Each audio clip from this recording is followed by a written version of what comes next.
tugging at you? What's tugging at you, Frank? You got anything tugging at you? No, I'm not feeling anything pulling at me. No. No, well, no, it's, no, it's all flowing good. All flowing good.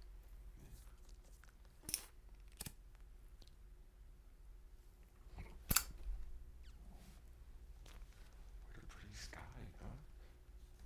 What a pretty sky.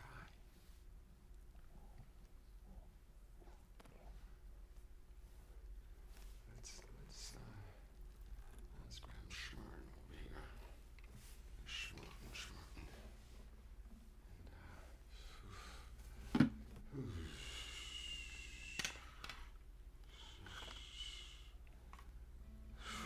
a lot of energy, huh, Franklin? Lots and lots of energy flowing through. Ooh-wee. What time have we got here? Okay, 7:06.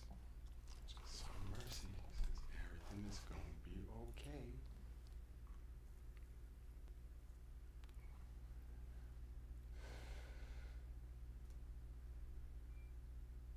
Just a few 1:08 a.m. 6 hours away. Just about 6 hours away. 6 hours and 1 minute away.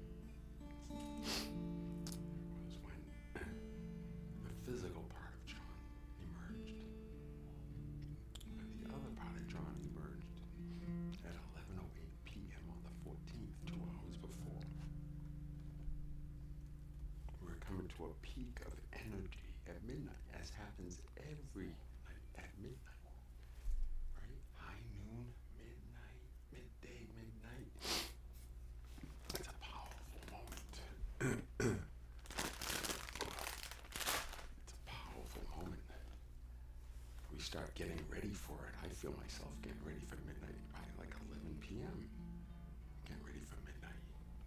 And then it's this peak, because midnight, right? That's a peak. Peaks are always big. You're going to hit the peak, because that peak, that's a quantum moment. That peak, the optimized moment. And you want to launch. You just want to launch. What you doing, Pop? You're not listening to me. He's not listening. People aren't listening to me. That's it. No one's listening. Franklin, go chill out. Not now. No. Come on. Be part of the program, or go do something else. Don't go poking around my medicine tray.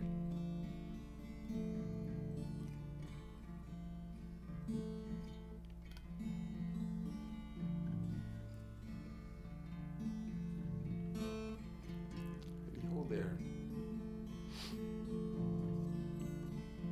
I'm just Jake. That's Frank. This is Al. This is Betty. Nal is around here somewhere. Look at all our other friends here. Put it all together. It's Jake, Al, and Betty and Cosmic Buskers. Coming to you the JakeLive QuadCast. QuadCast. Spatial communication. And that's spatial. Ain't that spatial?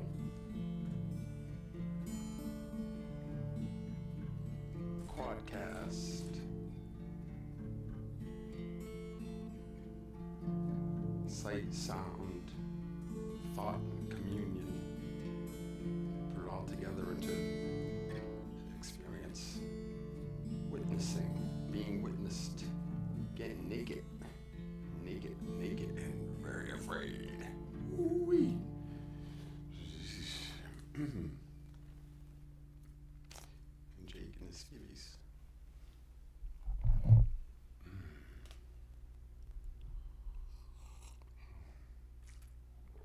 It is quite a time, let me tell you. It is quite a time. Wow. So grateful. You know what? I'm going to be honest with you. I am so grateful to be alive and to be here, and I'm ready to fucking go. All right? That's where I'm at. I'm so grateful to be alive and to be here, and I've seen it. I'm done. I've seen it. And I see words. I don't need to stick around. I really do not. I really don't, and I am not doing anything. It's not like, oh, but you're gonna stick around for the rest of. No, it's not that at all. Not doing. It's not. This is not any. What's that word? This isn't any glorified thing. Like it's not like this bodhisattva who's gonna stay till the last one is done. Right? I believe that's what it's going to be, but that's not my choice. It's not my choice. I'm going to stay until Mercy says, okay, I'm done, I'm ready to go. Then I'll say, okay, because wherever she goes, this little thing just like follows along with that. It's the two of us been doing that. I see it from the beginning. Two of us. Wherever we were, these two been dancing. From, yeah. Strangers in the Night,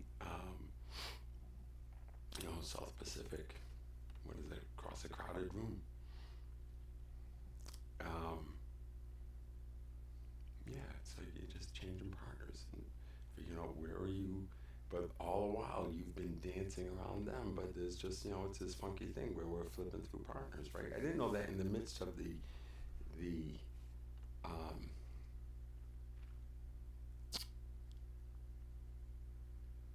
see, what I didn't understand that was in the midst of the intimate relationship, the commitment, the monogamy part, the one game part. I thought that meant that was the only partnership there. That's what they told me the rules were, and I was followed. It's like that was it. Believe it or not, folks, I was following the fucking rules as best I could, but I couldn't understand you saying this is the rule and do it this way. I'm looking at you and saying, wait a minute, I see you, right? You know that I see you? Like, you're not fooling me? I see you. I was talking a lot about, or I was getting into the story of my first job out of college as an engineer at a utility boring, and had a wonderful CEO, visionary kind of CEO, and he gets struck by lightning, and they hire this other CEO, John Rowe. It's interesting. I think John Rowe is actually kind of tall. He's going to be at least 6 foot, whatever. And if you were just looking and describing his physical attributes, I'm not judging. I'm just saying the impression he made upon me as a young man, 23, 24 years old. It would be fair to describe him physically as, I would say, tall and pudgy, right? But I saw him, despite the fact that he is tall, I think he's 6 foot, 6'1" or something. I saw him as small and pudgy. This was just the impression. That is, I'm not saying I judged him, I thought he was a small man. No, I'm saying as I reflect back, remember this is 1980, this is 1990, right? And I go back to, okay, let me see that young man in 1990, 24 years old. And what was his impression of the chief executive officer of his company? Now he's here, he's got to give a presentation to the CEO and chairwoman of the motherfucking board of directors of this massive utility holding company for a project that's $750,000. It's like, what the fuck are you doing? You have projects that are billions of dollars, and I get it to the chairwoman and the CEO. Like, this should be like, yeah, of course, fucking fix that. That's like the garbage disposal needs to be fixed, which mine does. I'm not fixing my garbage disposal because I'm making a fucking financial analysis. I haven't completed all of that. It's just not. It's not what's next. But so I've got to go and give this like big fucking presentation in the executive boardroom over this little fucking. Now it was big for me. The project was big for me at the time. Yes, I needed my mentors and managers, Herb Stowe and Michael Jakubowski, and my colleague and friend Anne Marie Loftus to provide some support along the way, right? But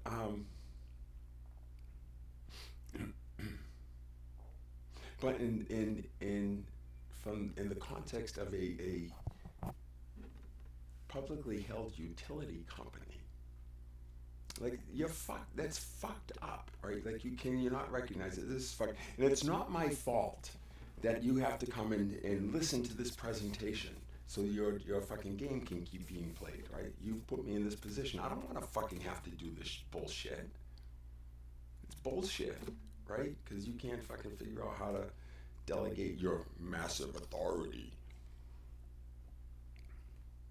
And so I have to give this presentation, and so it's just like, it's like, this is not poetry that we're describing to them. They've got this system. They say you have to show that it meets these metrics by having these things. So here it is. There's a recipe. The engineers have fucking been doing it for 1,000 years, and they just give you the recipe. This is not. It's a pattern. So here, go up there and show them all of these things. Go through these bullet points. Show them this chart and this chart, right? Because it's fucking obvious. The goddamn fucking thing has to be replaced. It's broken. It's busted. Put a new one in there. Trust me. Well, yes, we know how to design it. You fucking hired me for that. Do you know how fucking condescending it is? And then you shit on me because you make me give you a stupid, like, let me sing to you and maybe you'd enjoy it better. But no, you say do it this way. And then you say, I don't like it that way. Is that what you told me to do? So anyway, so I'm giving this presentation and I am explaining that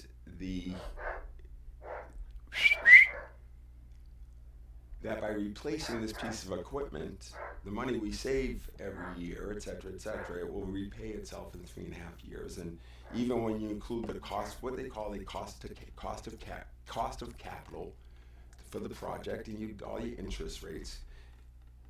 And the chairwoman of the board, Joan motherfucking Bach, right, is saying, well, I don't know. It's not like when we buy something small like that we go out and borrow money. I don't know why we make believe we there's this interest charge that I was like, excuse me, as Sam Bennett would say, what the actual fuck? This is basic business finance. Basic fucking business finance. Okay? And it's like engineering economics 101. You don't even get tested on the professional engineers exam for this. This is on the EIT, the engineer in training, right? When you just get out of college, you can then take your EIT. That's where we cover that, Joan. That's where we cover that. And John Rowe, you fucking know that, right? She looks like a fucking idiot. She's the chairwoman of the board, and you're standing in front of an assistant, I think maybe at the time I was an associate engineer, which meant I had all of 1 year experience under my belt, so I'm in probably my second year. And she looks like a fool in front of me. I can see it, right? And I'm like, I don't know what to tell you, right? Yeah, it must have been an uncomfortable moment for you. Did you ever pull her aside and explain that shit? I think maybe the chairperson of the board of the New England's largest public utility company should know some of that shit. And so they approved my project. Yay, whippy, okay, order it. We can put it in. And as I'm walking out, John Rowe, since he's really got to flex a little bit, right? Says next time, fewer bullets. We can read too. Well, just read the goddamn fucking engineering report then and say, okay. You fucking arrogant asshole. Thank you. That's great leadership. Great motherfucking leadership. I was 24 years old. I'm like, seriously, right? It's like having to confess to the priest again. And it's the same fucking thing. It is the same fucking thing. Because the man's going to do what the man's going to do. And if you put him in a tight public utility holding company corporate box, he's gonna get his kink out somewhere else. And he got a little kink out on me there. And he gets his kink out on his secretary. That's the pattern. That is the pattern. Okay? And yes, you saw it over and over again. And then, where does he go after that? Exelon Corporation, which is the parent company of Constellation Energy, where I end up. Right? And Chris Crane is his successor. What's in the DNA? Frustrated. They don't want to play the game. It's going to come out somewhere. You tell a corporate giant that he can't really play the game, and you say, within this thing here, it comes out through distortions throughout the organization in stupid fucking ways.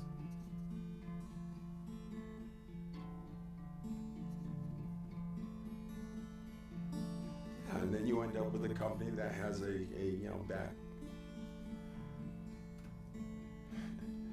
back alley reputation known as Sex Salon. You see it everywhere. We see you, Ken. Right?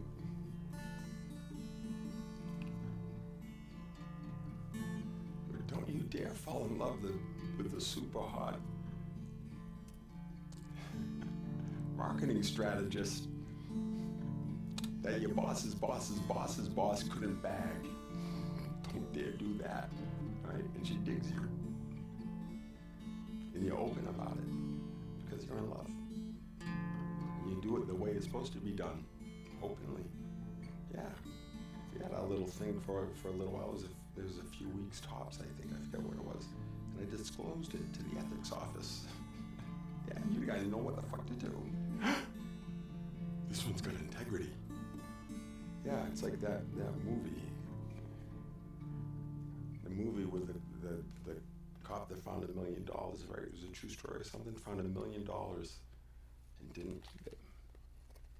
And so none of his other fellow officers trusted him.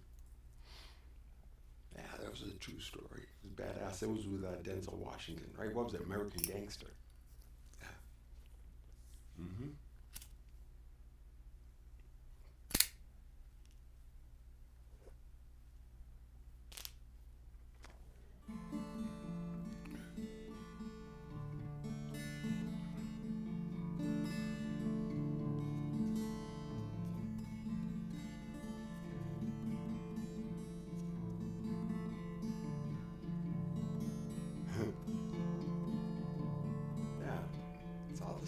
It scales, David. It all scales. The patterns are all the same everywhere, and everything comes back around. It's this beautiful tapestry. Just watch it. It's like watching all you guys running around.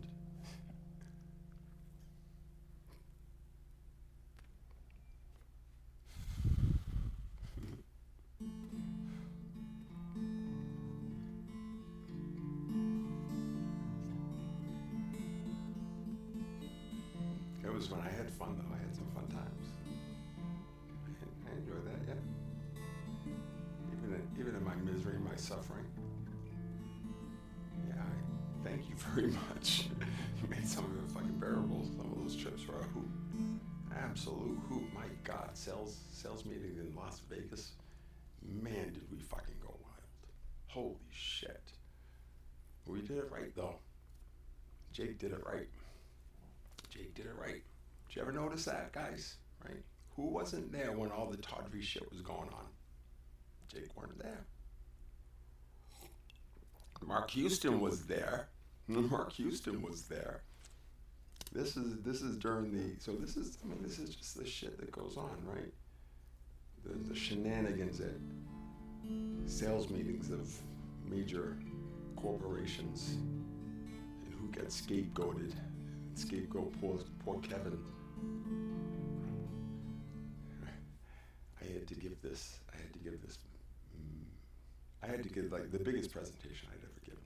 I had to be on stage in front it was the biggest moment professionally. I think I would say in terms of allowing myself to be witnessed, it was the biggest moment I had experienced at that point by far. So like a quantum moment. And to we've got a national sales meeting. We're in San Antonio. And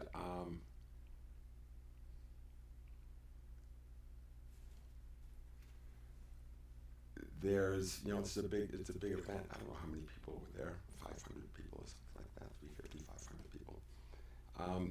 And there's a there's a big conference room where everyone is, and then there's breakout rooms, and it's like this is pretty intense. There's a lot of shit going on. It's not just rah-rah. For me, there was a lot of real work happening, and just kind of managing the field and doing my thing, and allowing my presence to be felt, and we're also, this is, I know they make it is, these meetings are and you call it a boondoggle, right? There's outrageous stuff that goes on, but there's actually, that has to happen. You have to have that. That's how you build cohesion in the team. So boondoggles are necessary. Revel in it, and you guys did pretty well in letting us. But it was mixed signals.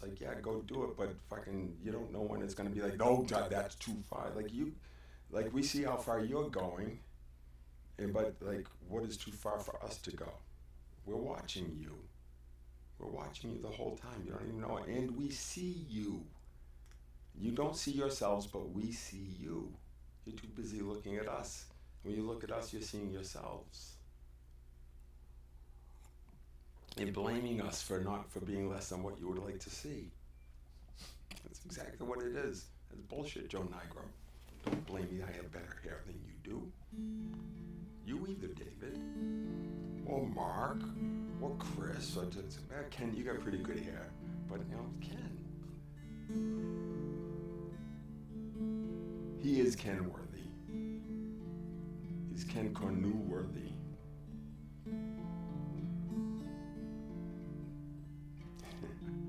Just teasing. You guys did plenty of teasing though, right? Okay, I'm just putting it out there. Literally. Quite literally. Jake just puts it out there.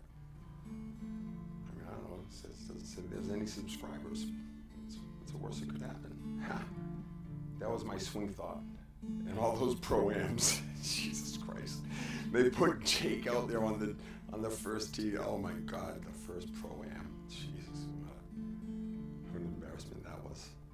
Totally shanked at 9-9. Perfect. Right off the fence. Doink! Everyone's diving for cover. Second tee. I got my shit together kind of by the 17th hole.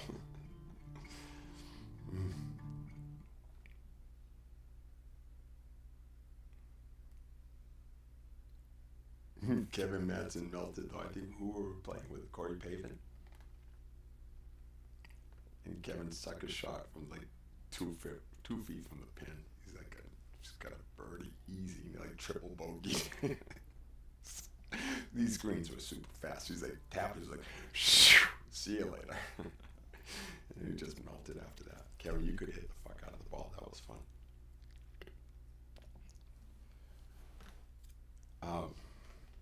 So San Antonio, huge moment. They were, I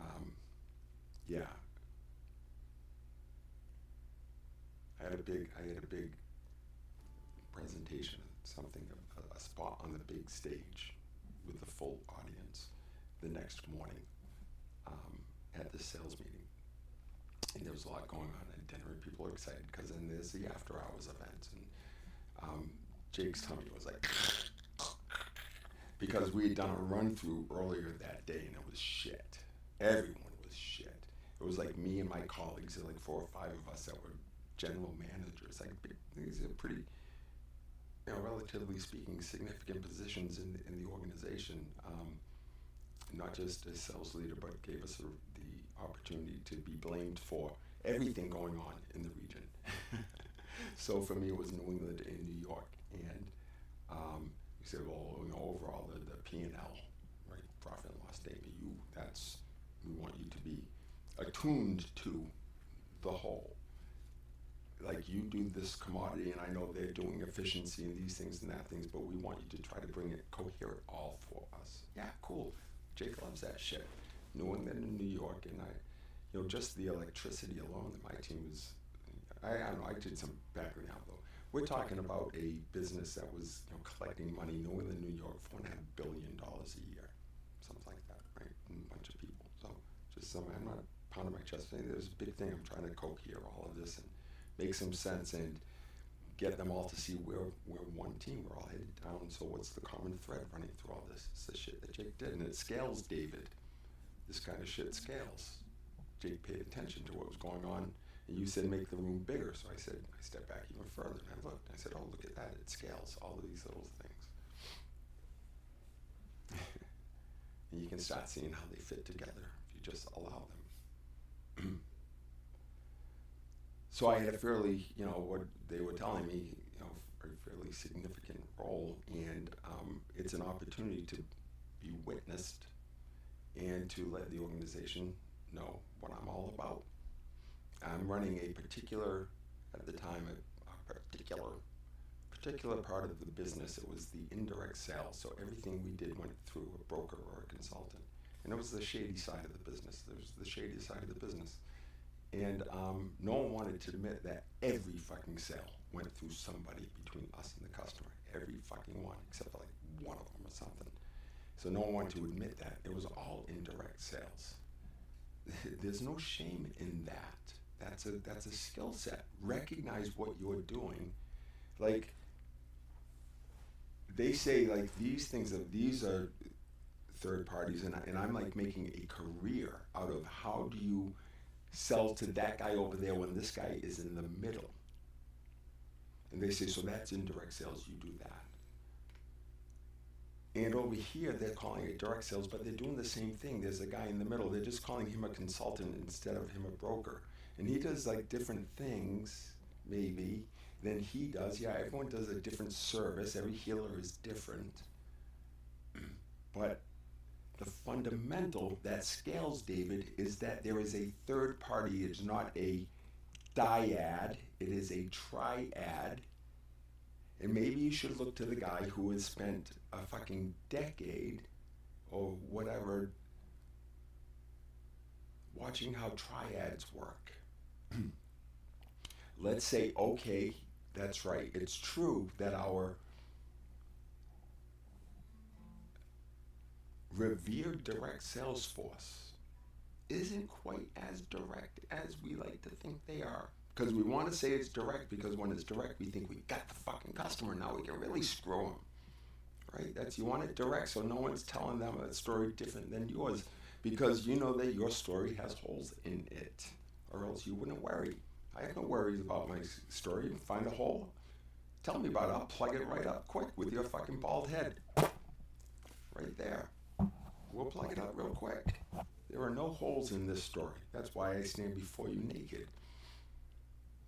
I hide nothing. Everything is sacred but the cows. Everything is sacred but the cows. And that's sacred too.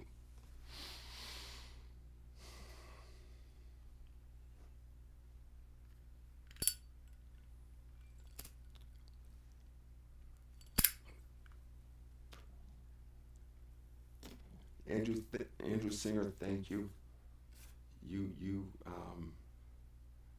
I always appreciated you, loved you, respect you, listened to you. Your recommendation, Dr. Sarno. Yep, thank you. I respect your faith and how you practice it. Thank you for revealing that to me, for showing that part of yourself to me. And thank you especially for when you pulled me aside after our horrific run-through, because I was trying to tell someone else's story in someone else's voice. And you recognized that. I was going off a script. I had a script that I was trying to make. I made a script and I was trying to make it flow. I made a plan and I tried to make a plan flow. And I was going to stand up in front of everyone for 20 minutes and do my thing, right? I had it all planned out. And you said, that's not you. You're like, that's not you. You just let it rip.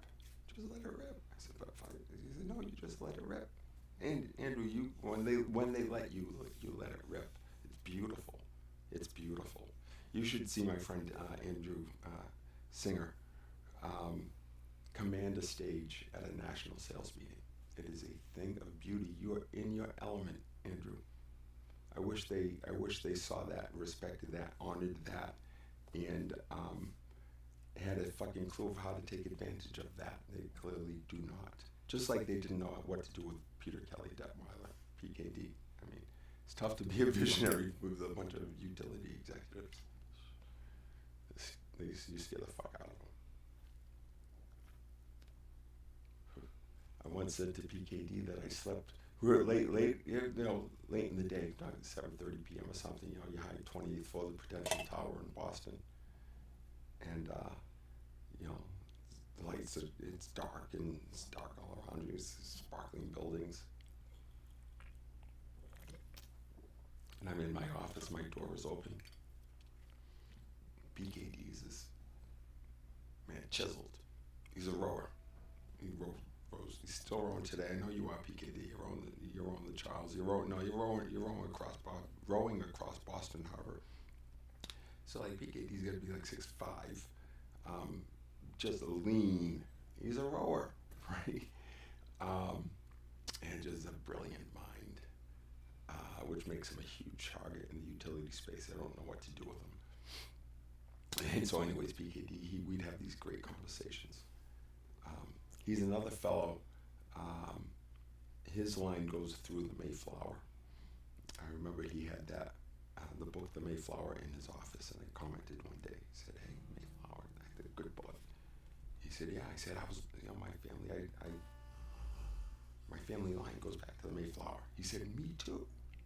Isn't that cool?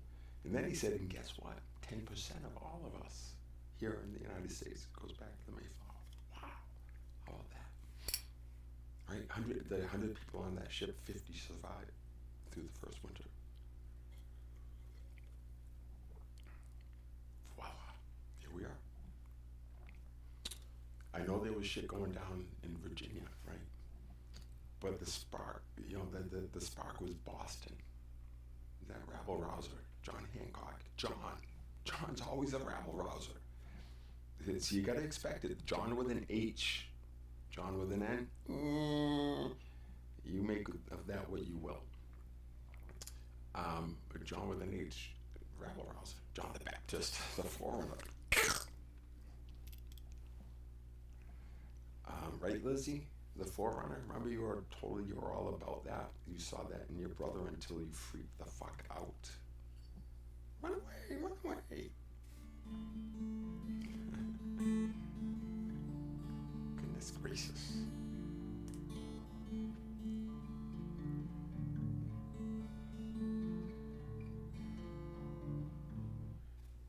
So I've got this major moment coming. This really felt like this was an event horizon, and as it turned out, it certainly the fuck was. So after dinner, as everyone's getting ready to head out to after hours, saying the other time, JB, come on, we're going there, come on, Coyote Ugly. Nah, I'm kind of, not feeling so hot. I got some stuff I need to focus in on here. So I went back to my room and just distilled everything. Said, what is it? And basically, put it down to 3 or 4 or 5 bullet points. And I saw it. I just said, oh, there it is. Boom, boom, boom, boom, boom. Yeah, so there's maybe, 7 steps. And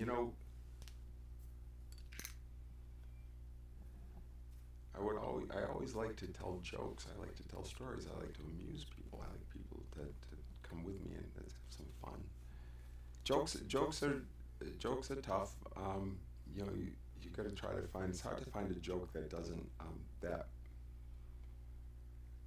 that's really a joke and isn't you like hurting somebody and projecting your shit onto somebody. But anyways, a good joke. I would tell long and elaborate jokes, stories, funny stories, long and elaborate funny stories. And a joke is a long, elaborate, funny story. That's is like it's the same one you tell over and over and over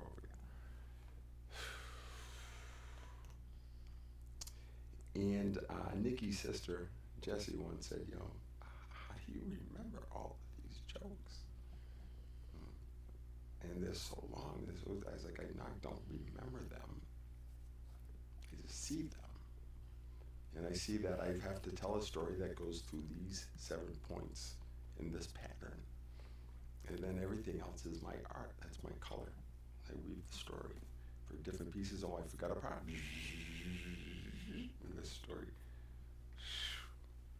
You know that here it is, right? And it's all the prelude to the, and then it gets you in the funny one. And along the way, a good joke along the way, you kind of relieve some tensions. Usually, if you're going to have a long joke, you can't just go on and on and on, Paul. You have to keep it. The whole thing has to be entertaining. If it's going to be a long joke, the whole thing has to be entertaining somehow, or at least to you. Like, not even like drone it. You're not even having fun. So I saw, what are you trying to? I just saw it. I saw the points. Oh, these are jot those down on the little card. That's it. So while Jake was doing all of that, this is pre-Jake,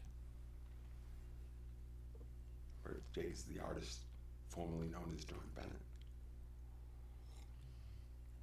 While the rest of the gang is out having fun at Coyote Ugly.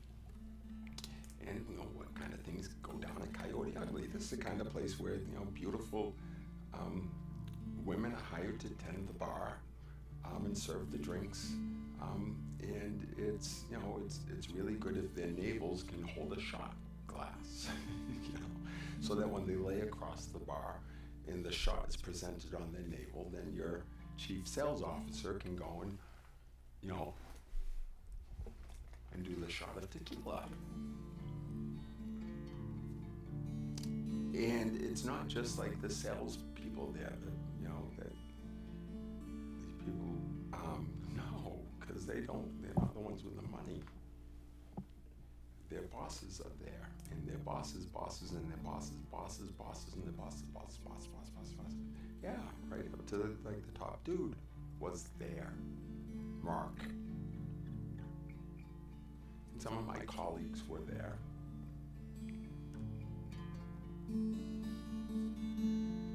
Like those who are in similar position. I am not judging any of this. You did nothing wrong. But they told you it was wrong. And they were there. They didn't know how to handle it. I don't know what Kathy did to you, Mark, but it was wrong to make, I don't care what Kevin did or did not do. It's bullshit. Doing the same shit you're all doing. It's like I'm the youngest of 5 children. I was raised with 4 other children who were 6, 7, 10, 11 years older than me. They all influenced me. They all raised me. Of course they did. And then my mother washes my mouth out with soap for using language that she doesn't approve of. Where did I learn that language? All right? That's what you're doing. It's horrific parenting.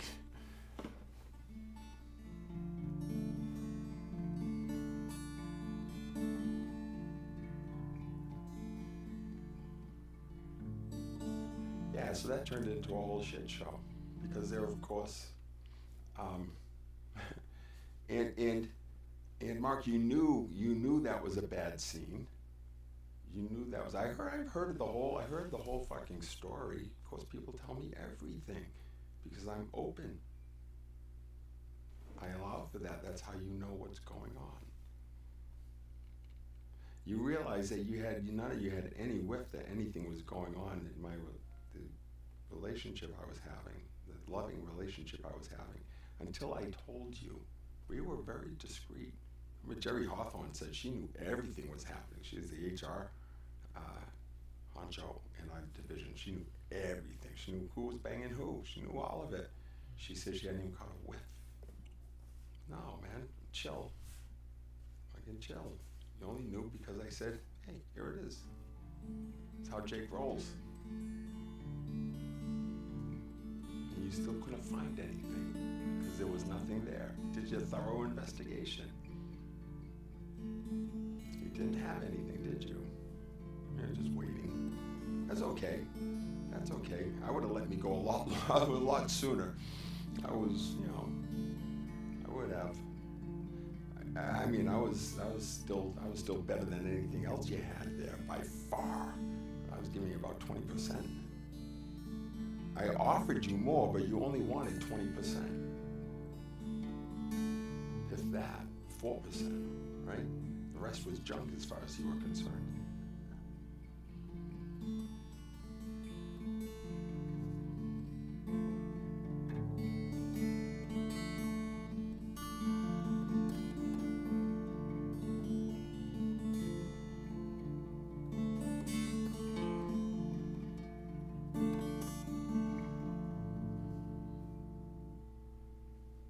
I think it was PKD who was there, who had the presence of mind to see that his executives, these are people that work above him, need to be protected from themselves. He said something at some point, Mark, we have to get you out of here. That wasn't, however, before you, Mark, recognized that it was an untenable situation and said no pictures. If it's no pictures, Mark, it's no. Right? You can't say no pictures having lacked the cojones to say fucking, hey, nope, sorry, gang, let's go. We're going to go to a different place. You didn't have to send everyone home. Say, no, this is not our scene. That's when you put your fucking mark on it, Mark. And you did. You pissed all over it. We saw your weakness, the weakling king. But you act all tough, Mark Easton. Right?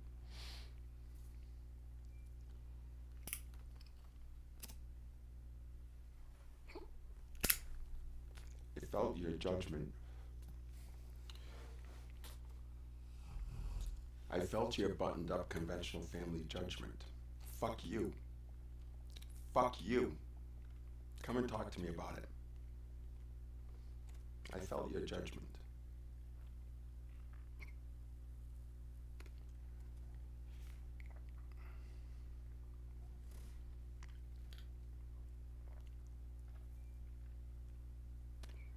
And your jealousy.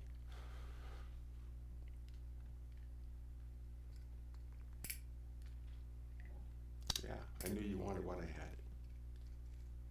I felt it. I knew you wanted what you had. You showed us a little bit of it a couple of times on stage. You got a little personal, but you couldn't do it. Just couldn't fucking do it. Came close, the effortlessness was good, but you didn't get it. You were the one that was making it hard.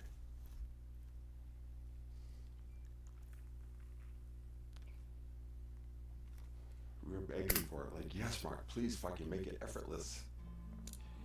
Here's the guy who's head of the organization, and you got this massive deal going. That you just, like, you've got the eyes of the entire sales organization on this one transaction. And they gotta bring in the company president to close it, right? And he gives away the motherfucking store.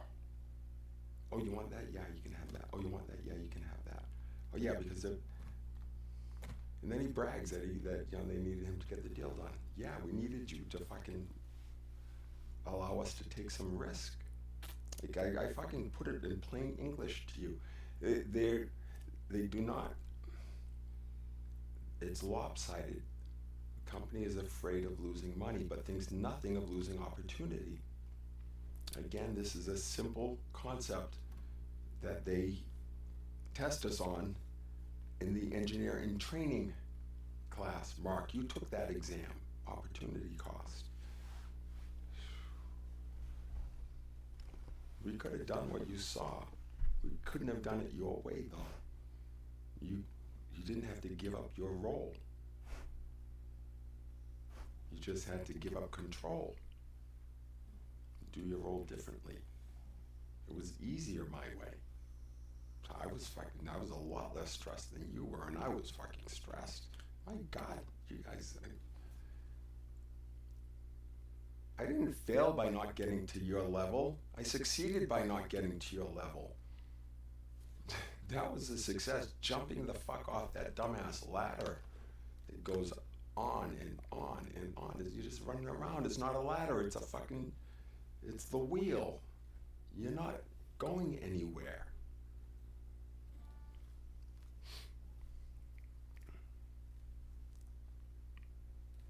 Except to a fucking condo in Myrtle Beach where you just your last final years chasing a little white ball that you have to put out further and further because you can't find it.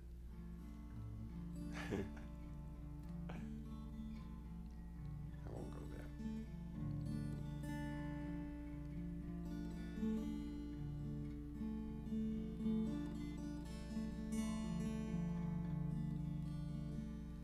The little white ball. You need the other pair.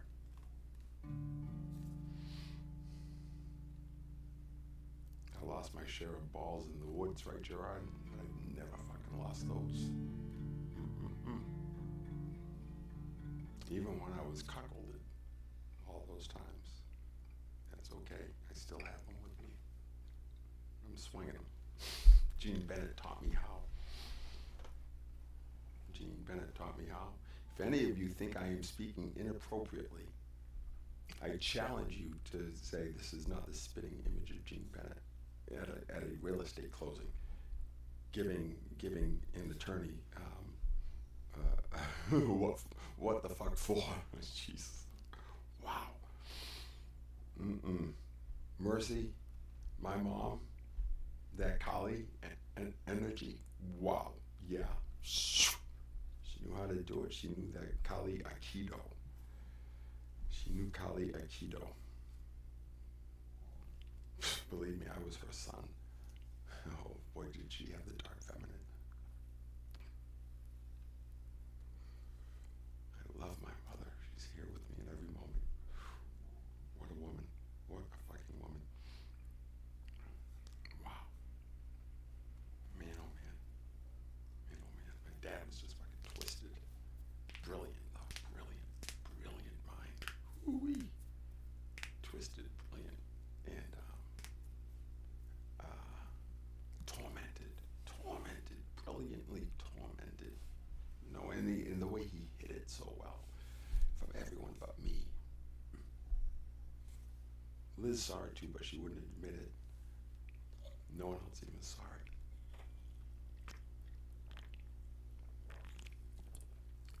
Judging himself in every single moment. Asking, is he worthy? Am I a good guy? I never once asked myself that. Never once questioned whether I was a good guy. Not once. I always wondered, what the fuck? I'm a good guy. It's like, why are you assuming that of me? I'm a good guy. Why would you? I don't do that. Why would you? I'm a good guy. Like, what the fuck? People do that? I don't do that. I'm a good guy. But Jake, you're saying you're married and you had a relationship. Yeah, once I understood what the rules were, right? Monogamy, one game. I was playing one game. I thought it was a game that we stayed, it's just me and her. But then I saw that she was playing by different rules, and it took a long time. And it wasn't like, oh, okay, now I'm going to go get mine. No, it was a long time.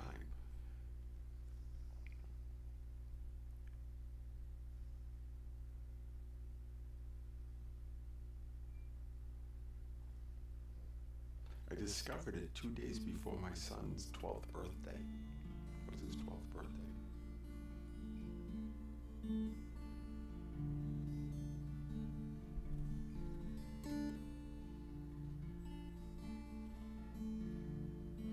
All these things marked in mind.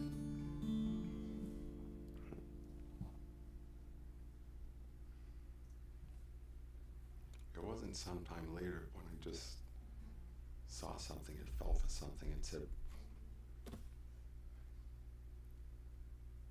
what says I can't follow that? What is keeping me from following that? I'm dying. I'm dying, and my heart says it, and why am I not following that? She wouldn't not follow that. She would follow that feeling. She has over and over and over and over and over and over and over throughout in various ways. I'm not saying it's tit for tat, but suddenly Jake sees the world through a different lens. Oh, others are playing by different rules. He starts to catch on, right? John comes into the world with the instruction, believe everything. Mercy comes into the world with the instruction, everything is a lie. Now go, see what happens. And we're going to do this other thing where we're going to do this, have this energetic connection between the two of you. We're going to just see what happens as you go through the world, bouncing off of things. Pinball, ding, ding, ding, ding. But now John is starting to see, wait a minute. But I can still believe everything. I just need to interpret it differently. Like I trust all of you. I trust you to be exactly who you are. Everyone in my world, I trust them to be them.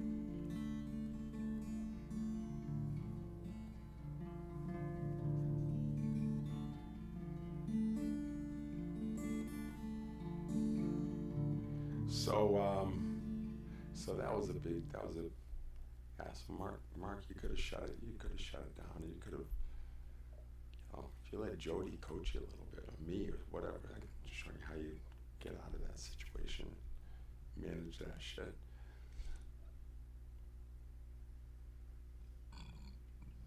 And then other things spin out of that, because that was the environment, right? So that's going on at the bar. You can imagine what's going on in, one little cocktail table, a little booth here or there, right? It's the culture. It's what's going, it's what happens. Starts at the very, very, very top. John Rowe, in this case, and it was before him, of course, this has just come down. John said, yeah, but he showed me, and he showed me, and he showed me.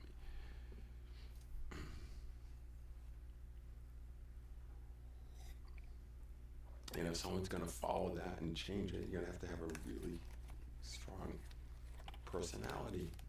You're going to have to need a big ego. You need something that will penetrate that culture, something more pure that will penetrate that culture. You've got to own it. It's got to be you, right? Remember I was talking before, Exelon rebrands, and they have the consultants present the brand, not Chris Crane. So no, the same old existential, kink perverted corporate culture keeps on going, Chris. You don't look well. You never did. Man, you all of you corporate executives, right? There was a guy at one of the power plants, I forget who he was or what his job. He had like the most boring, stale job. And he looked like the most boring, stale person. And he just sat at his desk doing this,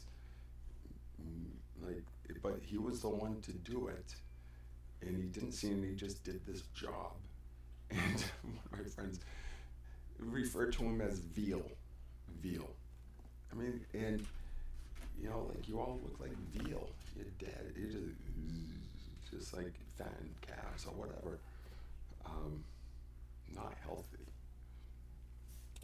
And the healthy ones are manically healthy. That was me, like in the gym, like. I wanted to had to do something to knock you off your perch. So I figured I'd present something to you that unsettled you. Something that was we see him below us, yet he seems so tall, bigger than life. I don't know, I'm not saying anything, but yeah, I had some people that were inspired by what I was saying. You were threatened by it, you should have been inspired by it and say, that's a good thing. You can't do it all. I wasn't taking it from you. I was doing it with you.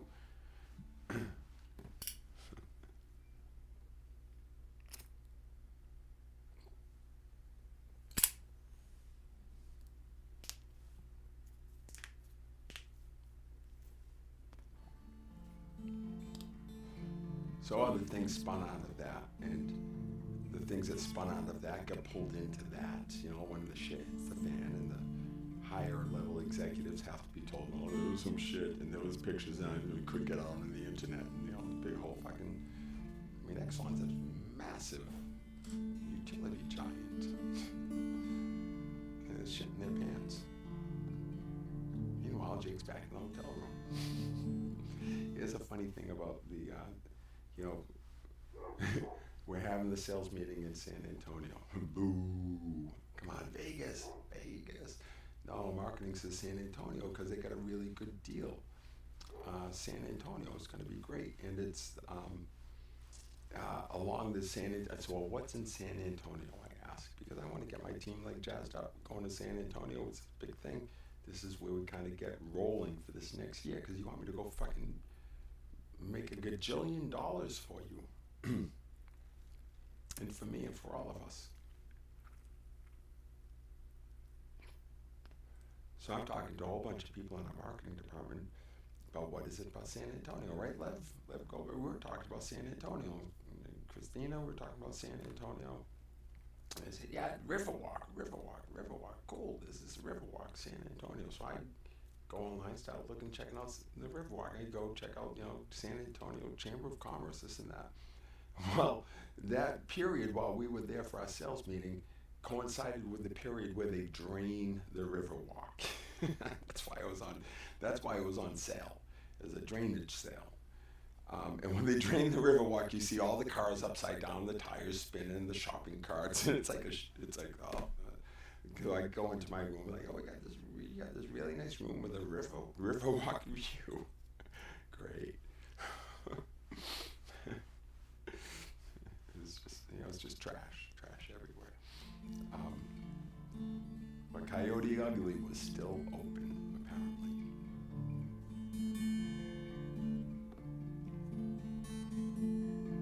So I missed the fun, I missed the shenanigans, but I got done what I had to get done.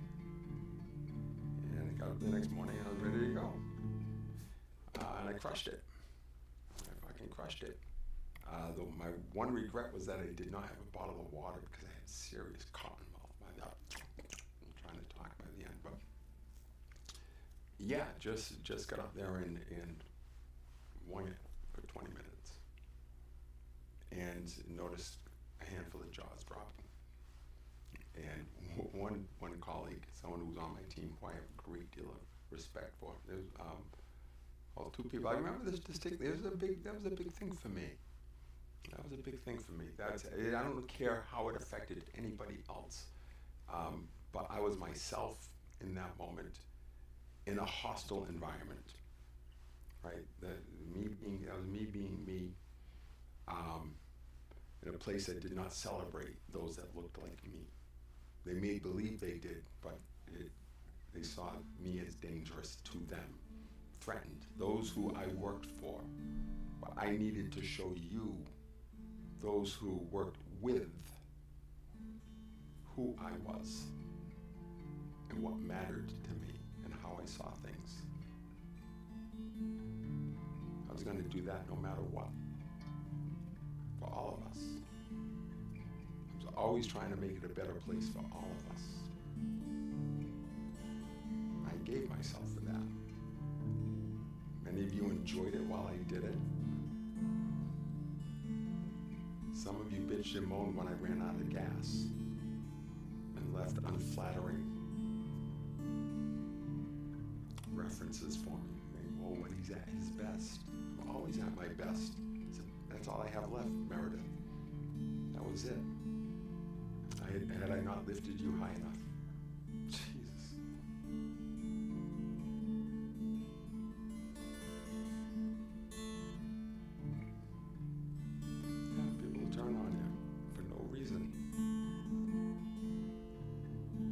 want every last fucking ounce. It's not enough until they get the last bit, but they cannot have that last bit. That's you. That's when it finally, you know, when people say, well, why are you so fucking passionate? Because what they're trying to get at was the last fucking bit. That was me. I had given them everything else. But no, they wanted that too. My very essence. They both wanted to reject it and take it. And I'm simply saying, would you please just have it?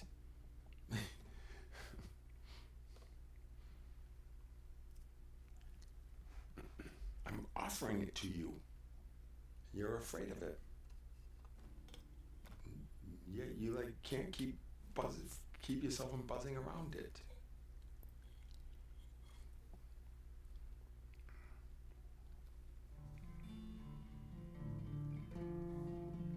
Don't blame me. You were attracted to the light and then got zapped by your own zapper. Yeah, I think it was my dear friend Amanda. Wicca. It's one of the first two people that ever worked for me. Wow. I had the two best, Amanda and Gerard. I mean, if you're gonna like kick off with this and like have, you look at like the first group that was like, this was us. That was a good trio. It was a really good trio. It all started there, guys. It was really cool. Whatever it was that we did, and we had a lot of fun though. And I see a lot of you still doing it. I hope it's still fun. And if it's not, I hope you do something else.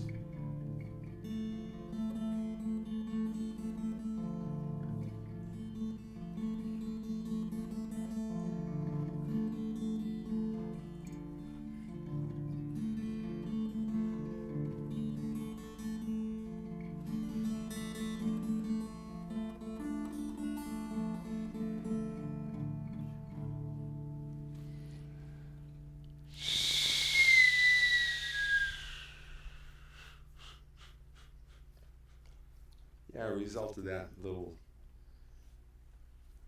whole thing, this whole shit show after, and people lost a lot of money. Like it affected people's year-end bonuses, and as I understand it, I was on the outside of it because you couldn't hang it on me, right?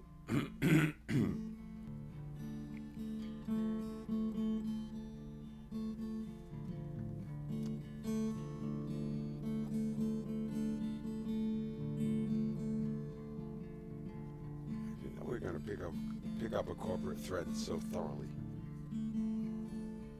I was just gonna sit down and play some music.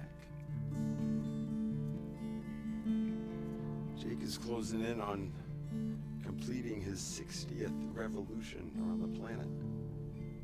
And over the past number of days, he's been kind of going through it there, the prospect of experiencing this moment in solitude, whatever that is, and the concept of solitude is becoming less and less solitary. It's getting, but the solitude is still there, and it's precious, it's intense, and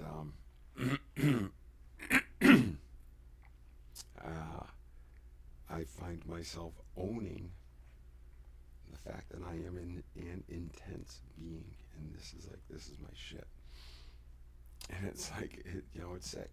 It's sick. That's my sickness. That's my existential kink.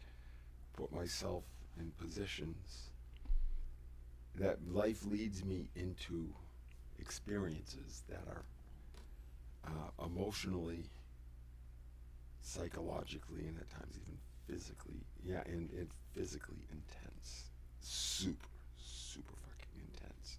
And I take whatever I see and it builds up. Like I just do this, I put the fucking pressure on. Pancho, remember that whole thing with the accountability that you always thought like, wow, blowed you away? Like JB had this thing. 15 minutes before that fucking call, there it was. Didn't have shit before that. It's all just going, build the pressure. I kept telling you, I'm working on it. It's coming. it's coming, it's coming, it's coming, it's coming. There was nothing there. Pow. There it was. Whole vision, right? What I have, 2 slides, couple of words. You taught me well, my friend. You taught me well. You didn't well, you did teach me. Yeah, you allowed me. I saw what you saw. I spoke Punchies. You had a raw deal. I don't know what the fuck you did. That was weird. It's so fucking hush hush. We had a chief sales officer. Your CEO, Clem Palovich. Was it Palovich? Oh my God, yeah.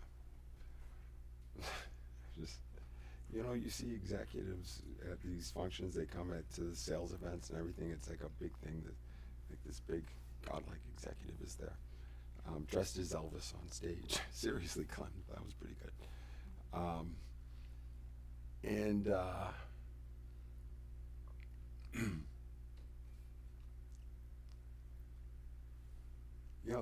They're just like us, and yeah. Anyways, you meet their spouses, and you just come to realize we're all the same. Everyone likes to have a good time at a big fancy event. But Clem was the guy. That was the light that we're following. And suddenly, like literally suddenly, Clem's not there. Clem's like, well, I guess we'll have to talk to Clem. Well, it's not Clem anymore. What? You mean it's not Clem anymore? What do you mean? Not? Did I miss a memo? This is the fucking CEO of the company. It's just like what Clem? I didn't see any Clem. There's no Clem. Clem. I didn't see a Clem. Clem. What's Clem? Clem. Was there a Clem? Do you know Clem?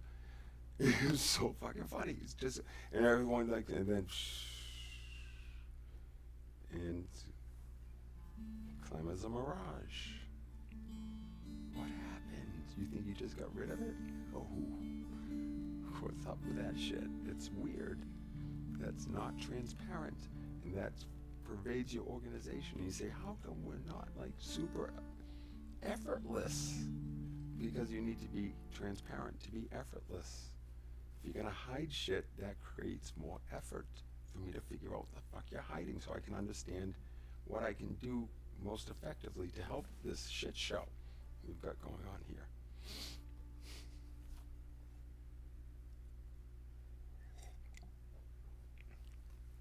You can't bullshit your people.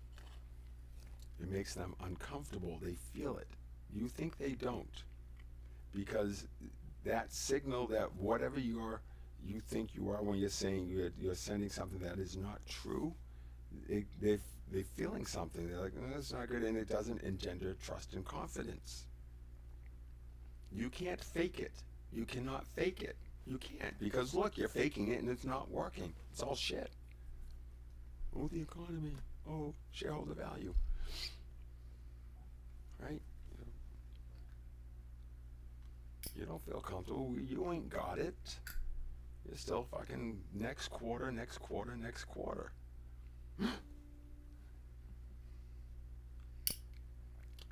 Blame the sales team. Shovel it downhill. Can't hit your plan.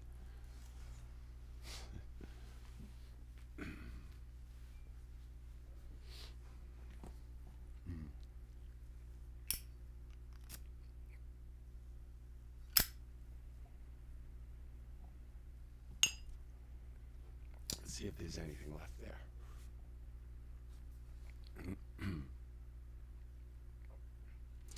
This, I often talk about, this being burns bright and hot and loving and intense, right? It's going to come right, and it's also going to, watch all of it. But right now, Jake is speaking on behalf of that man you knew as John Bennett, because he was too kind and loving to get up in your face as you deserved.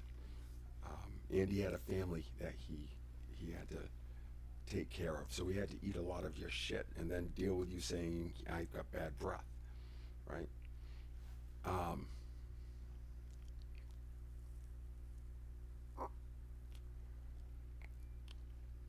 Because I had people I had to take care of. That's what I was doing, Kerry. That's why I was not available to you. I had to keep up with your fucking spending habits. You can't have it both ways. And still I was there for our kids. Do not give me this fucking Harry Chapin bullshit. Okay? They cling to you because they've got a lot of shit to deal with you, so they need to get a good look at it. I know how it fucking works. I'm patient. And I don't care. I've got everything I need. I don't need people missing me so much.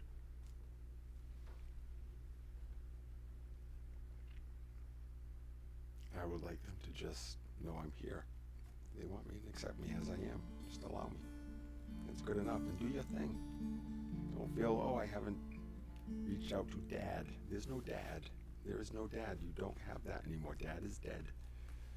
Dad is dead. You are relieved of all those obligations. There are no familial ties remaining anywhere. None. I reject all of that. I disassociate from all lineage, and I encompass and allow and digest all lineage. I take all of it, but do not define me by any of it.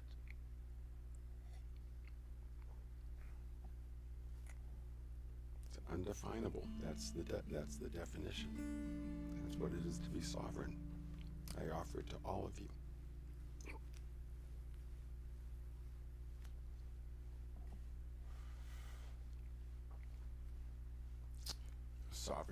You're sovereign in my eyes, and I will experience you as such.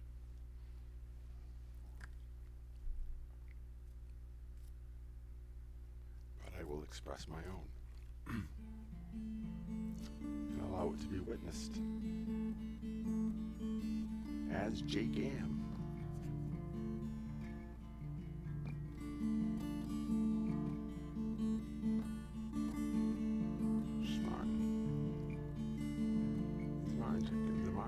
Does have a beautiful resonance, so mellow. I love Mercy, and of course, Mercy is an electric acoustic, so she's got that twang. Truth be told, Mercy is in all of the guitars. Because Mercy is in me. So if it's in the guitar or not, it is now.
I hope you're well. Lady in red. She's a beauty, isn't she? Yeah.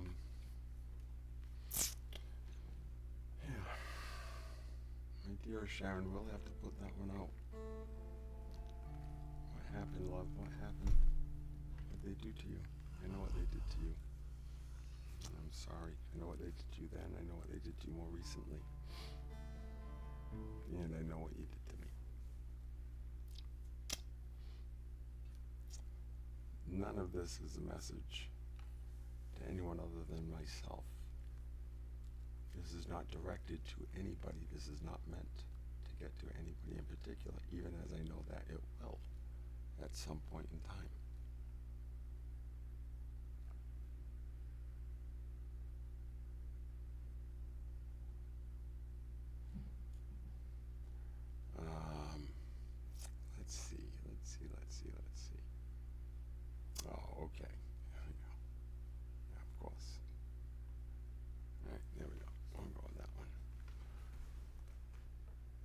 Mercy is always with us. And as this says here, mercy, when I asked God for mercy, he sent her. And he did. Thank you. Thank you, God. Thank you, mercy. Yeah, that's nice. Oh, we've got Franklin here with us.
I would like to see a head-to-head between Peter Kelly Detweiler and Chuck Hanna for the best jaw in the energy industry.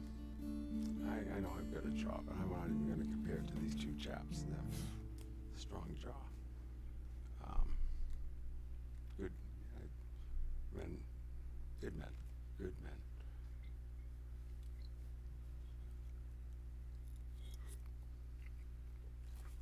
Always, I felt very respectful and allowed me. Thank you, Chuck. I know that we're not, we're very different. You reminded me in many respects, even in your bearing and your physical form, of my dad. We don't mind that because you do have a very senior level posture, and I appreciated that as someone who wasn't too many years behind you. But you carry that with such grace and humility. And I think I always saw something that I know it wasn't easy. I know your life wasn't easy. I know that I got the sense that you held things, because that's the way life is. And I know that people are holding things, and then I see how they conduct themselves in the world. And I don't know what you were like at home. I mean, we all have our challenges, right? So, but anyway, all I know is what I saw of you, which is you, right? That is you. I know, and you're human and all the other stuff, but man, you're a good man. Chuck Hanna, you're good. Thank you. All Kevin, I'm sorry I dropped out, guys. I just had to. Wasn't about anyone else but me. I had to deal with my shit.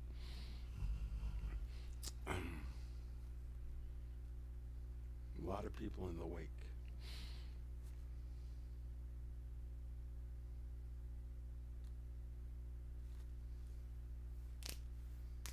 Had to manage what was on the emotional and psychological plate. Had to trim my world down so I could have something I could work with. Keep everything else out. Even people who were screaming that they loved me and wanted to help me.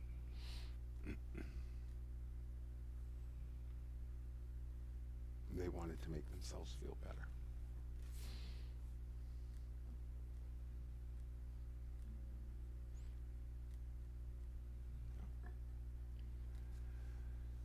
Yeah, corporate America's a trip. Hamilton, that was quite a jungle, right? That was a jungle. My apprenticeship was no less gnarly than yours. Well, and mine was longer than that for 60 years. I get a whole fucking carton of eggs on you.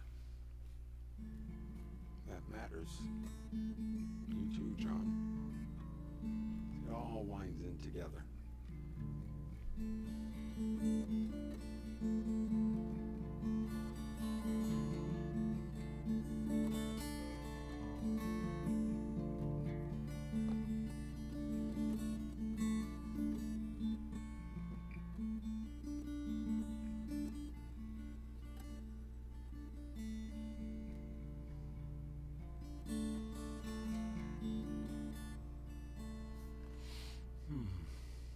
Now, do with it as you please.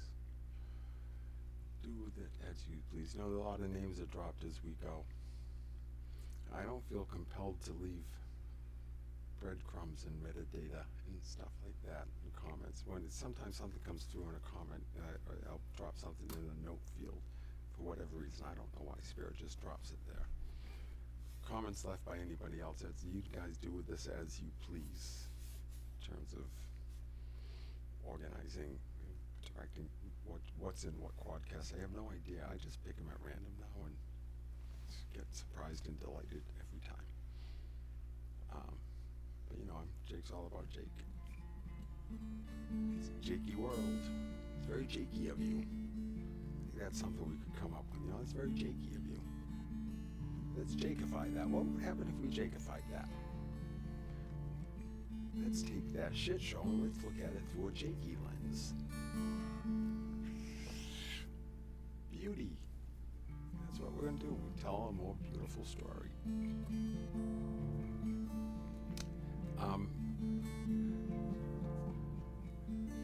So, you know, if you know me, and you come across me in our journeys, you are in my story. And I don't know if it will, when it will come up, when that scene that we played together will be pertinent to what's next.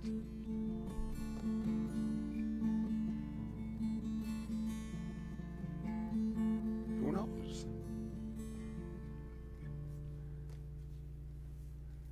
You know, I kind of look at this as I am producing a story. I'm sharing my story through a particular medium. And you know, if I'm the filmmaker, I'm behind the camera, so we look through my lens as I witness it. But what's interesting is it's kind of like Jeff Probst on Survivor, right? But except they're manipulating. They're taking a bunch of experiences and scenes, and then they put them in different things, and they create an illusion view of what's happening. You often yell, well, that wasn't. They kind of made it look that way. That's not really what was going on, right? Well, so they're doing that to entertain you, and kind of offering. They're taking it, doing. I'm not doing that. I'm not reshuffling these things so it creates a certain light. I'm simply saying that these things have settled into a different light for me. I used to see them one way. Now I see clear through it. And I see it a different way. And so I've already seen the movie the other way over and over and over and over and over again. I'm getting tired of watching it that way. And I see it a different way, and it's a better movie. It's more fun for me. And so that's how I am, you know, that's how the show is being produced through that lens, right? We get to see this through the filmmaker is saying, look at it this way. And that's what I'm doing. I'm telling my story and saying, look at it through my eyes. This is how I experienced it. Now, there's nothing, you know, what's happened has happened, and I experience it as I experience it, and I'm allowing people to witness my telling of that.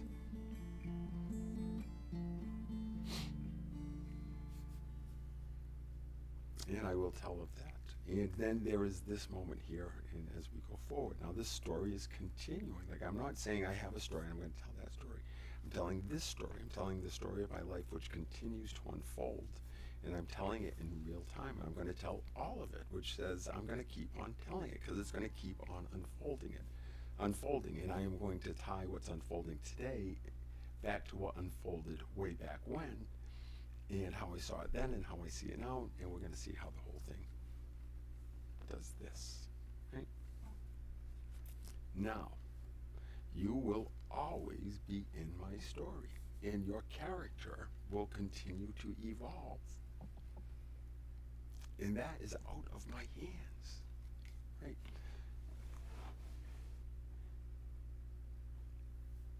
This is like a game. We're playing a game. We're gamifying, let's say we're gamifying evolution or enlightenment. Games, I always saw this kind of gamify. It's called Next Revolution, small r, capital E. And it's a fun game. It's not like the capitalism game where everybody loses. Everyone loses in the capitalism game. We're all enslaved to the economy. You have to look at it. Look at what capitalism does to you, right? You have to work within this system. Period. You need to get currency to live as a Homo sapiens on this planet, or you will starve. You will have no food, shelter, water, clothing. You have to work in that system. If you don't, you will starve, and they will let you starve. Look around you. Okay? And they will punish you. They will chain you. They will incarcerate you.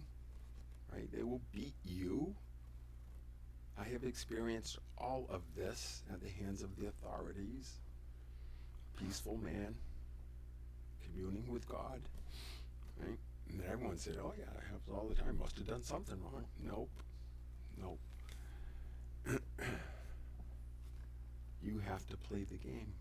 Even the guys that think they're controlling the game have to play the game.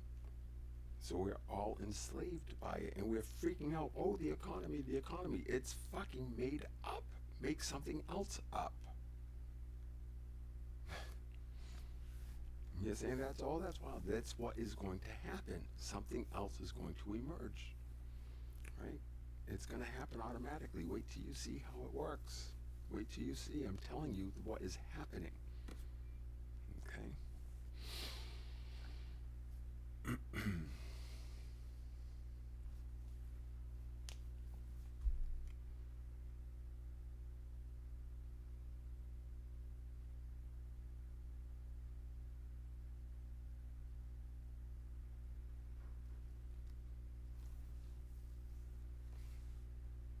You need to recognize that you're in a cage. You need to recognize you're in a cage, and that's why you feel like you are pacing the cage. Because you're in a cage and you're pacing it. That's why Sharon's all freaked out. She is a beautiful being that should be flying free. And she keeps making her cage smaller and smaller, but the world is doing that to her and to us and to you. It's not doing it to Jake anymore. This is the reality. You cannot gloss over this. It matters. Don't freak out, but this is the reality. We have to see that. It doesn't not matter. So see it and then start saying, it's okay. We're in the midst of a big fucking shift. All right? But it's very simple. There's a very clear illusion going on, right? We're trapped in assumptions. We think they're real and we're fighting over them. Cause and effect is an assumption. That's not the only explanation for everything that is happening. How many years ago was that, Euclid? How many years ago was that? Right? Let's try another way of looking at it. That was really good. We did airplanes and bombs and rocket ships and all that shit. That was good. That was cool. I'm looking at Star Trek. Like, let's go beyond. Next generation. Step aside, you old farts. You tall, pudgy guys.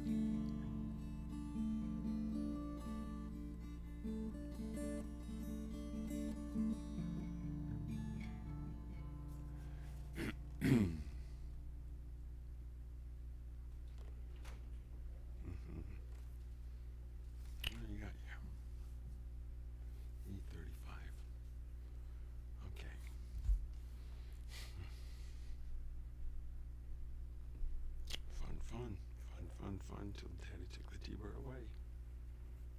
My daddy take the Beach Boy's father was a real hard ass, wasn't he? I wanted to make old, like, 30s style music. Jeez.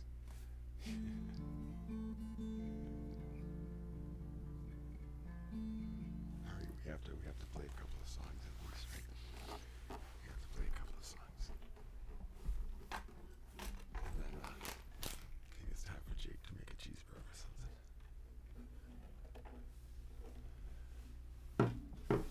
Mercy, mercy me. Mercy me, mercy me.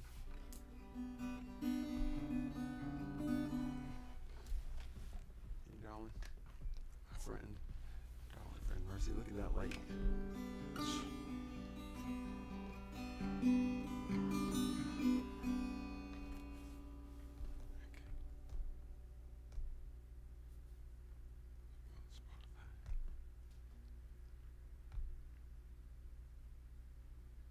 Alright, well this seems apropos. I'll give this one a shot. Betty likes this one.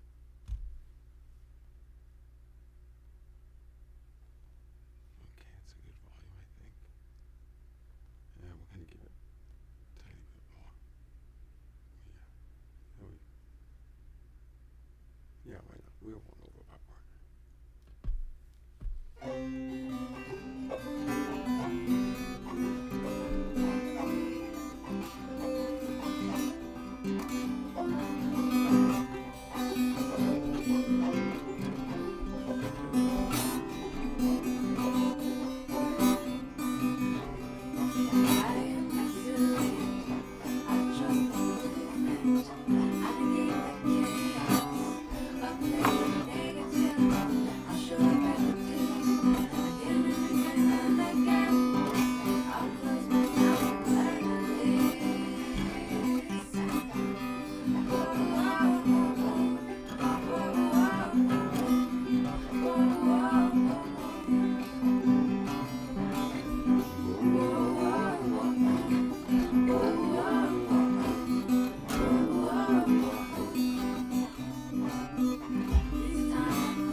music.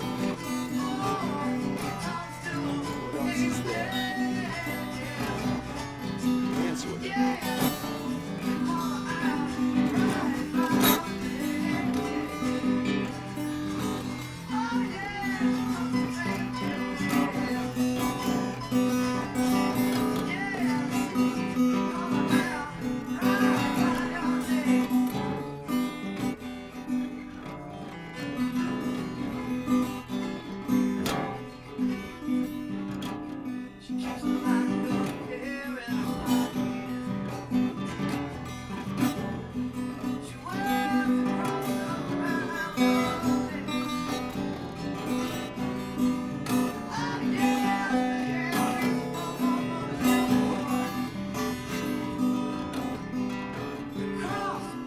This does not happen if what you say was happening to me was happening to me.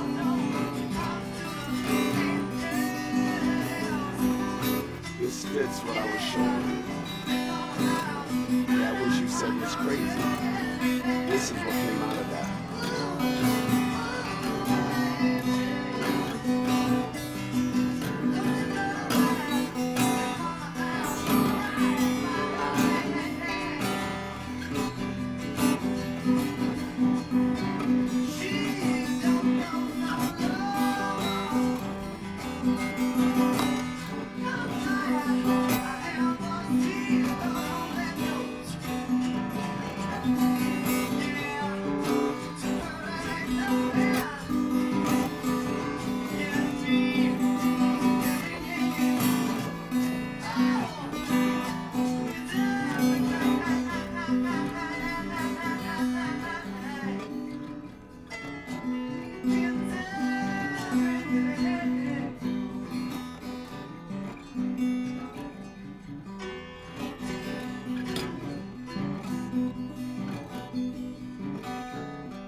Sharon was talking to angels. She told me.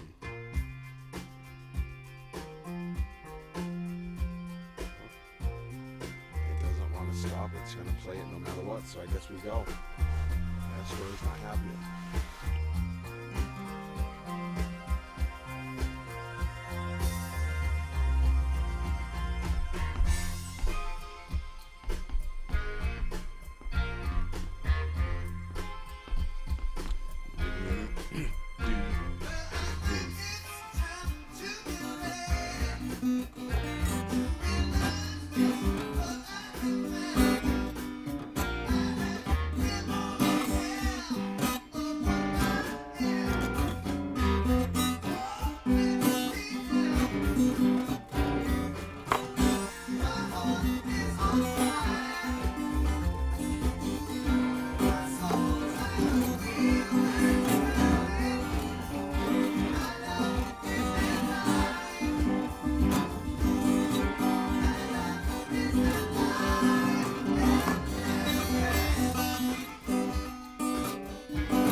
reduce that pattern to the most smallest element. Check and see what's going on with my Spotify here. You gonna move now? Okay. I was thinking of this one. Oh. Actually, you know what? Okay. I'm going to do this one, but I'm going to cue one up. This is one of my favorites. Elton John, Mona Lisa's and Mad Hatters. Oh, shit. Mercy, Mona Lisa's and Mad Hatters. And then, in honor of your dear and wicked mother, Alice, we're going to go into all the young girls love Alice.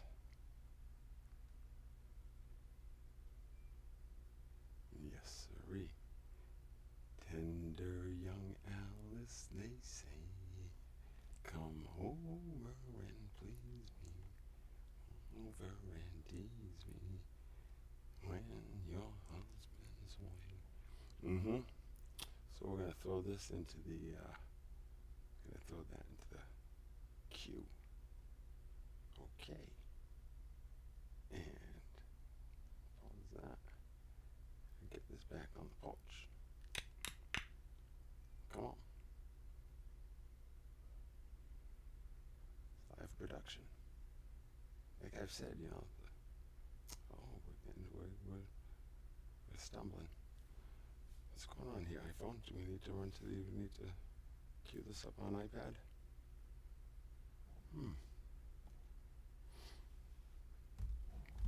Let's see. Mercy me, do we need to pick you up here? Resisting this little pattern in the game, I see. Okay, but no, we don't want to be on the iPhone, we want to be on the porch.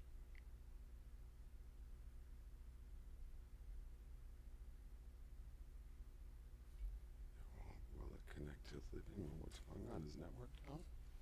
Network is not down.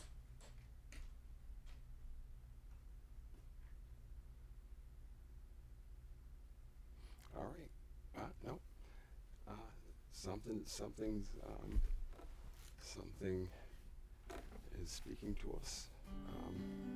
So I guess that's going to be it. And so we're going to have a teaser here for that. Thanks for dropping in. Jake Paints the Sky. Celebrate the setting of the sun. We're on JakeLive QuadCast. Again, it's some corporate gnarliness today. And, you know, getting real. Those are good times. You should have remembered they were good times in the moment. You didn't have to make people wrong.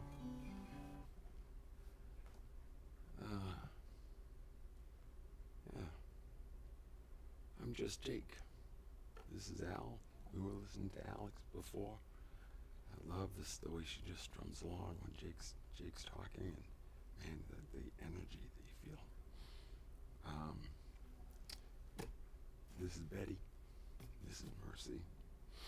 That's Schmartin. And you know, got Franklin here on the floor, world's goodest boy. Nal is out and about somewhere. Sure, yeah, I bet we'll see her. We're going to be back here for sure as we hit the peak of midnight and come down towards the early morning hours and embrace the approach and passing of these magical moments in the journey of Jake, the who am I and how the fuck did I get here? You'll put all of that together, and we're Jake, Al, and Betty, cosmic buskers. Buskin' ass is what we are. We're buskin' ass, and busk and ask, and we're asking a bunch of questions, right? Those, who am I? How did I get here? Who are you? How the fuck did you get where you are? And do you know where you are? And we're asking for your support. right? So we can keep doing what we're doing and keep getting it real. And we've been called to simply share what flows through us. That's our gift. And this is Mercy and I and other friends have been called to just share and give it away. And hang ourselves on the cross of humanity and allow that beautiful net of love to come up and lift us all. So if you ever happen to see a QR code, give it a click and see where it takes you. And I don't know if you feel compelled to offer a token of your appreciation, gratitude for whatever, however you want to share what you have. We would be grateful. And I think you'll find that it's a beautiful experience. It really is.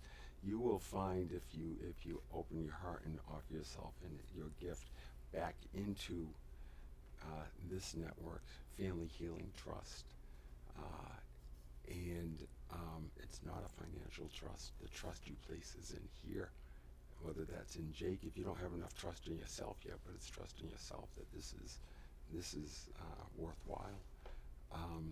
But if you don't have your own trust, then I'm asking you to put your trust in me, because we're going to take these funds, and I don't know best where to put them, but God and Spirit are going to tell us. They're going to show us, and we're going to drill more wells and feed more people, and just start with what's right in front of us. I see people who are struggling to survive, and I want to help them. Right? So yeah, it starts at home, starts here. First, I need to eat, pay a mortgage, and figure out how to get these ambulance chases off my back. And get out from under, because I have put every last flippin' penny of my life earnings and what's left into this endeavor. I have invested in something big, and I've been so this is what we're building, and we're building it for all of us. This is not about me. Like I said, I'm ready to leave. Mercy, I'm ready to go. I'm ready to go home now. I'm ready to go home now, dear. I'm ready for those 2 rocking chairs, by that stream. That image that we saw? We're just sitting there in this little fire, just holding hands. And somehow I feel like it was worth it. Jesus fucking Christ, you guys please come through for us. Show us it was worth it, please. Show us it was fucking worth it. Show us it was worth it. Be the hero in my story. That's the thing, the capitalism game, everyone loses. We all lose. And when you Jakeify it, you're gonna see every single one of you is a hero and a heroine. It's how the game works. When you finally realize, the hero, and it's like you're coming. It's a race. Who's gonna fucking get here? It's really who's gonna get here last. Because here's how it works. Everyone's a hero. You reveal yourself. You just, my story's gonna unfold, and you have a place in it, and you have choices, and you're gonna do what you're gonna do, and you're gonna end up looking like a hero or a heroine or a heroine, and every single one of you. And here's how it's gonna work: is the last one of you to finish is gonna be the biggest fucking hero, because that's gonna snap it. Ow! Now we're all on the same fucking page. Booyah! The prodigal son. Everything is complete. Yes, I know. Look, I'm not gonna bitch at you that I've been waiting here. I did. I did my best. I believed you. I stayed home with Dad. I stayed with Dad. Did what he said. Right? You all did what the fuck you wanted to do, and then you wanted to tell me what I have to do. It's like I'm waiting for you all to come back. This is the one where everyone leaves except for I'm home waiting.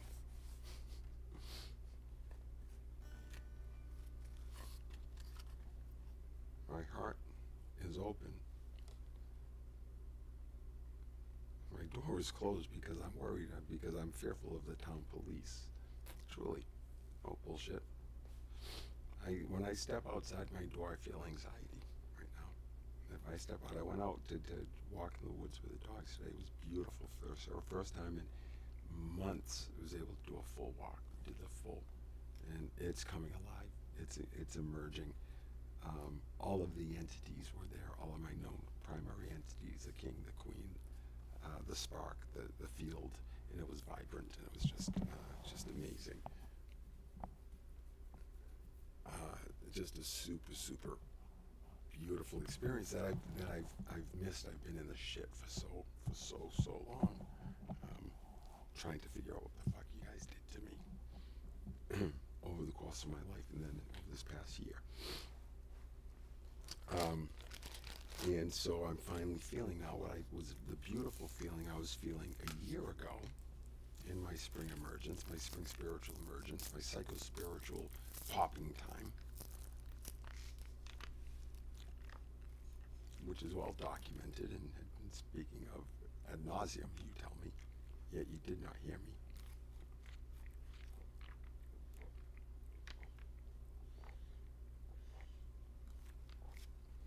I was reflecting back on what those experiences and those walks and those journeys were like a year ago, and here we are back, and it's the same, but higher and more vibrant and more full. And I found myself today just in what I call there's a location in this area. I mean, these are sacred forests, and different areas have different energies with different intelligence signatures, vibrational signatures. You don't know what I'm talking about, but this is my direct experience. I feel all of it, and it informs me, and it's wow. It helps me to see exactly where I'm going and what lays before us. And so I was at one point just compelled. I was drawn over to a certain location. We were milling about quite a bit, and the dogs were loving it. Nala was running through the cranberry bogs chasing geese, and we could tell that she was showing me she's doing her version. Franklin used to run this quarter-mile lap to show that he could run the quarter mile. It was this lap around the bogs, and when Franklin was a young pup, like in the first few years of his life, we'd be walking around these bogs, and he would just take off and run the full lap all on his own. Sharon and I'd be cheering for him like he was in a race, and he'd see him going around these corners, and I'd be timing him, and so I did, Jake's checking shit out. So he goes to Google Maps and looks at the whole thing and measures it out. It's a perfect quarter mile. It's a perfect quarter mile. I used to run the quarter mile in high school and college. So Frank's showing me. He's like, look, I'm like you. I swear to God, this is what he's showing me. And so Nala today was doing her version of that, and it's absolutely beautiful. And she just runs and runs, splashing through the bogs. And so when she's on where the cranberries will be growing, there's a little bit of water, maybe 6 inches of water, so she's galloping. But then there are these troughs between sections of the bog, so you see her going, then she's gone, and she's climbing out. And it was, and she was, I was getting a very clear signal and pulse from her that, that what she was showing me her different, that she knows Franklin did that. She thinks that's really cool, and she was saying, this is my version of that. Watch me run the corners and figure out that I need to, and she started figuring that out, knowing where those troughs were. She's now leaping like a deer. She's leaping like a deer out of the bog to the, so it was just beautiful. The vibration and the connection with the dogs, and the level of communication, giving and receiving, and just an ongoing, not dialogue as it go through this, but just an ongoing exchange of communication as we go about. And a beautiful moment with this one particular oak tree that calls himself and then calls me Awahambe, and we'll tell that story about Awahambe. And we had a beautiful moment and a smoke and a little ceremony, tobacco and cannabis ceremony with Awahambe, and the dogs were beautiful, just hanging out. And Nala was exploring. They were really enjoying being back, getting out. And so, but towards the end, I'm just kind of milling around this field area. And there are horse stables there. It's a big park, Washburn Park. And there's puddles of water. And one of the things I'm noticing, actually a realization, these are water dogs, Mercy. They're water dogs. This is how that's what they are. They're water dogs. They carry the water spirit. And Nala had come bounding out of the bogs. She's always wet. Nala loves to be wet. She is happiest when she is wet. Cold and wet is what she wants. And she comes bounding out of the bogs, and she's dripping wet, and she does a big shake. And this spray comes off her, and the sun is there, and there's this, and you see the mist, and it's the water spirit. And it's just as I'm walking by, and it just comes right across me. And it was, it was all the essence was there. And it just came to me, oh my God, water dogs. So Mercy, my dear, we've got to go in deep, because I know we're dealing with the allergies with the dogs, right? And we're going to see through that. So we're all going to be one nice pack. We're going to give that some time. So no rush, but we're going to. Nala and Franklin are so looking forward to connecting with you really deeply. Yeah, really deeply. And Nala says, follow that cat. Follow that cat, and you'll find her. I got a picture. She was snuggling up on the drive back. So I'm noticing the puddles. And so as I'm looking down and noticing the puddles, because I'm feeling water spirit, there's a water there, I notice some deer prints. Deer, I said, oh, look at that, and they're heading this way. And I started following them. And I said, wonder if they're, and I picked up the trail, I kept going, I'm wondering if like this tracking, right, deer tracking, never done this. But and something was drawing me, follow these tracks, and I go, okay, well, I'm going to lose them eventually. And I got to a point, and I did indeed lose them, and I said, look, oh, there it is. And I kept following it. And as I looked back at where it was going, it's like a very natural path, not a deer. And then I'm seeing, so there's a deer track, but I was like, oh, and there's another print, that's another animal, maybe a dog. But that's the deer and the dog. And I'm going, and there's a deer track, and the dog, and a couple others, that's okay there, and there's, I'm noticing, it's not just the deer. There's other things, like this is a well-worn route. But the deer is there, and then I'm going along, I'm like, you like making this up as you go along, like there's the footprint, and then I'm like, no, but there's another one, like there's undeniable, like that is it. And things that, it's just saying, yeah, that's track, and it's just ding, ding, ding, ding, ding, ding, ding, and it's just following along. And the dogs are following along with me. And we come along into the forest, and we're going along, and suddenly getting up, Franklin, there's something that said pause, and I paused there. And I looked over to my left, and there's a stump. And on top of the stump is this talisman there, carved and everything. And wait till you see if it just was screaming Groot, and Mercy has this little Groot on her altar. We were talking about it this morning, made of mistletoe. It's from a mistletoe branch. A bird pooped the seed and grew this mistletoe tree, and her teacher Claire, who has allowed us to steward Casa Inti in her honor,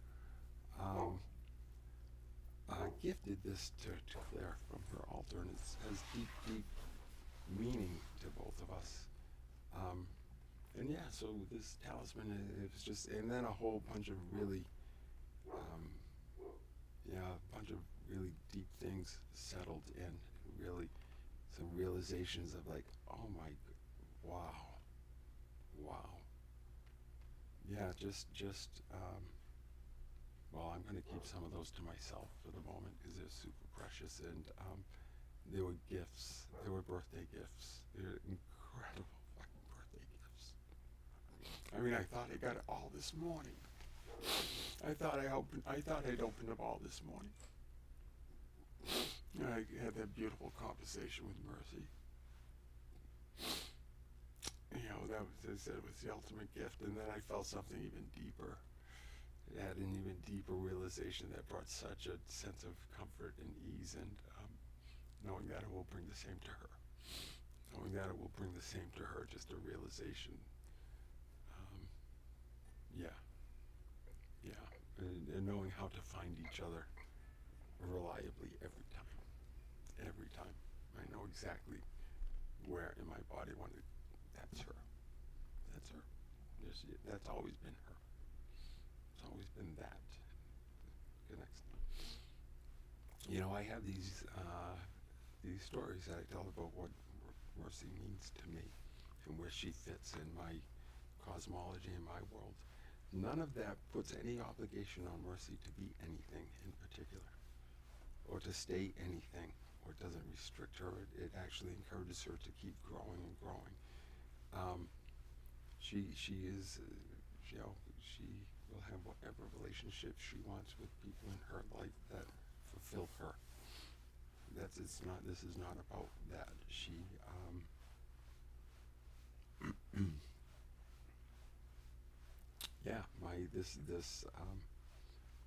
allows that.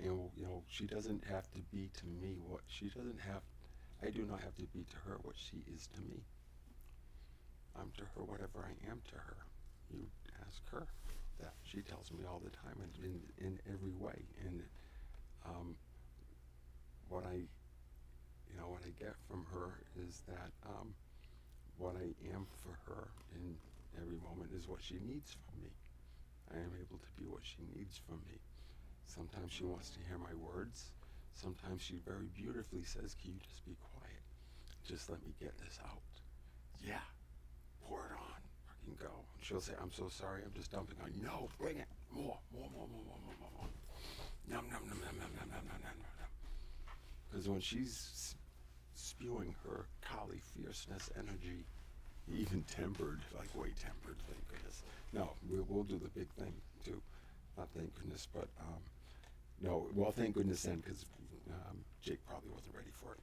But now, Mercy, we're ready. We're ready for anything you want to ask us to hold for you. This container is prepared for all of it. Fire tested. Yeah. Pre-shattered. You don't have to worry about that. It's already shattered, and we just left it that way. To just do whatever it wants. It's as sovereign as its contents. It's one and the same.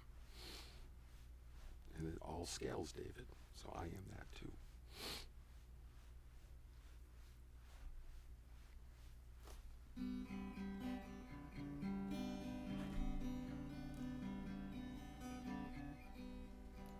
Yeah, there was this,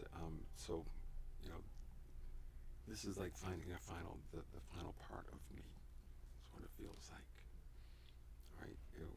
That's what this represents for me, getting in touch with that final part and that hook underneath my rib cage that's been screaming at me. Is that part that was just screaming mercy. It was screaming mercy, and it told me last night that it was gonna wait for her.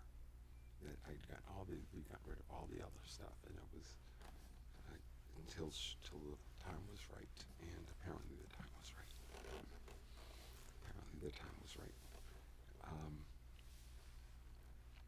And what he revealed to me was that it's been her all the time. That thing it's been driving me crazy. That's me feeling her.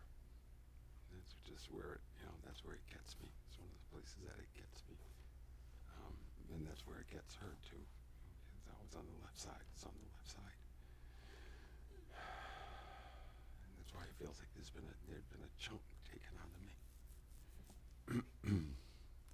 Something missing.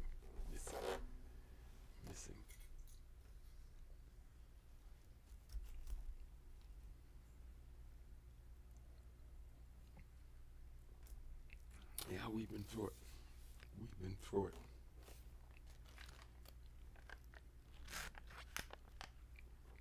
Assaulted by police, had the worst thought of me by those who claim to love me the most, reviled by them, publicly castrated and like tarred and feathered. Like brutal. Wow, it's brutal. It's fucking cool. It's cool actually. You just to have come through that and like understand what that was and figure that shit out. It's like solving the ultimate fucking puzzle. Never mind a fucking what are those? The 4x4 Rubik's Cube. Fuck that. Jesus, that's nothing.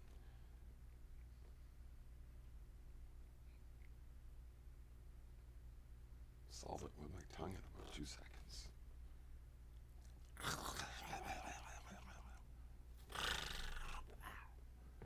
Mastermind. Just all lights up.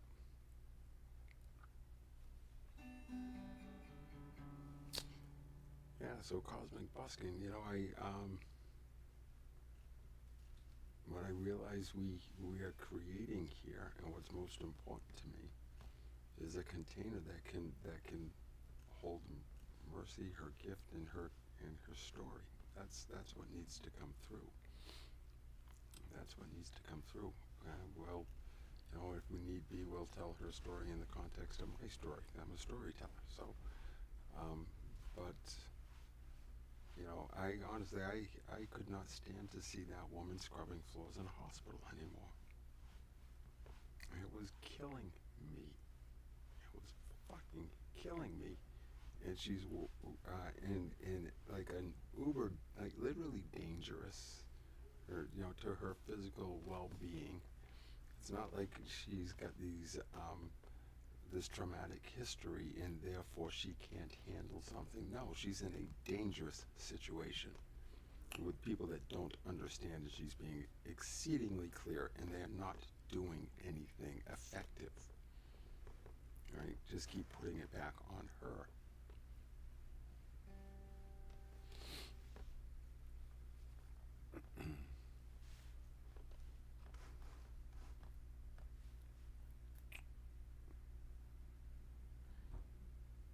Yes, and just seeing being so both awed and humbled by who she is and what she's, nothing is beneath her. But it's enough. Having this woman on her hands and knees scrubbing floors, right? She has something to offer all of us. And I'm telling you, if she could, all the king's horses and all the king's men could not have put Jake back together again. And but Mercy could give me the tools and the space and the allowance to get it done.